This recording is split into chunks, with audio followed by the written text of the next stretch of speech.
Hello. So, uh, I have been playing around with the Netfox for a little over a week and a half now, and still loving the library. I've just added weapon sync. I kind of wanted to showcase a little bit what I've been doing. So I've been working on a first-person game. It's going to be PvE, so I'm not really hugely worried about physics sync. But I've been doing weapon sync today, so got a little crosshair. This is synchronized over the network whether you're in your scope as well, so this is kind of handy. Um, so the way this works is we use physics projectiles for the guns. So, and we replay the inputs. So this guy synchronizes the. Oh wait, did you even hear the audio? Ah, you didn't. Let me just turn that up so you can actually hear it. Probably better than just visual effects. So there we go. Right, so sorry. Yeah, so this is synchronized on each client. It wasn't immediately clear from the examples how to synchronize weapon inputs, by the way. You should probably improve the documentation so that it explains to use the tick event and not the rollback tick event, because I think everyone external assumes that they're the same thing and they're not. Um, so you can see it's fairly deterministic because I'm using jolt. So the results won't differ that much. The only time it will differ is if there's small timing differences. I can actually make that door desync, but overall it's pretty cool. So this is actually a button. Oh, it's jammed. So I'm really happy with this. I'll share more progress when I've actually got like more gameplay. I need to do some damage event to the actual player now. My plan with the damage is to sync it so that the server, if I hit them on the server, it'll just, set the health value. I think I just sent him into space shuttle status. Let's see if we can break him.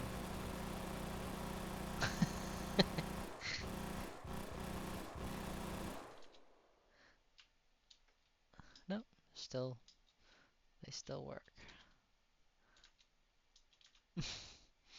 Yeah.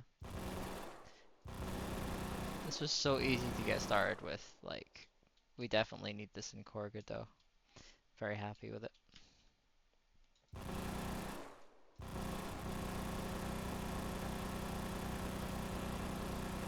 Um, so code-wise, this was a little harder to figure out than I thought. So I just synchronized my like mouse click secondary fire events and reload fire events. I don't synchronize any of the bullet information because there's no point. Um, Most of the time it'll be within 5 to 10%, so I'm not really bothered. Especially for PvE, considering they'll be shooting something that's on the server. Um, So yeah, we synchronize the primary fire events. I've got a generic weapon handler and as a primary fire event and that spawns bullets. I had a lot of bugs when I initially wrote this. It just didn't work properly at all. Now it does. And for performance, I had to make my bullets not contain any scripts with events. So no timers, nothing like that. The only sort of thing I was allowed was the sound, because otherwise the performance was atrocious. The other thing I did was for bullets, I sort them by time in the dictionary so that I can eradicate them globally across the entire game based on a time index. So 5 seconds is the maximum lifespan of a bullet. Now this is great because it seems to clear off bullets in order, and also you can exit the loop early. So if you the first iteration that doesn't match the tick or the delay, you basically can break because I pre-sorted the list by time. So it's actually really fast. So I don't really need to worry about swapping to native C here for my bullets, which I really like. But yeah, Netfox is proving to be really awesome. I'm slowly getting to grips with it. I would definitely add to the documentation that you can't use the just pressed events really, because I did not know that until now. It's fairly easy to work around, and honestly, I don't think you need to add support for it in any way, shape, or form. You just need to put in the docs.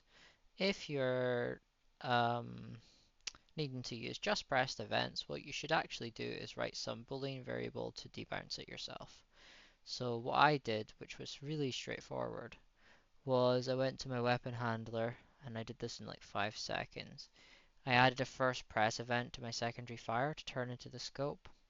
So if it's your first press, which we assume the first press is, that and it's the multiplayer authority, then we can invert the scope camera, and then we can set first press to false. Then when the button's released later on, we can set the on the secondary fire button, we can say first press true again, and it basically resets. So what this does is it allows me to do this in the game.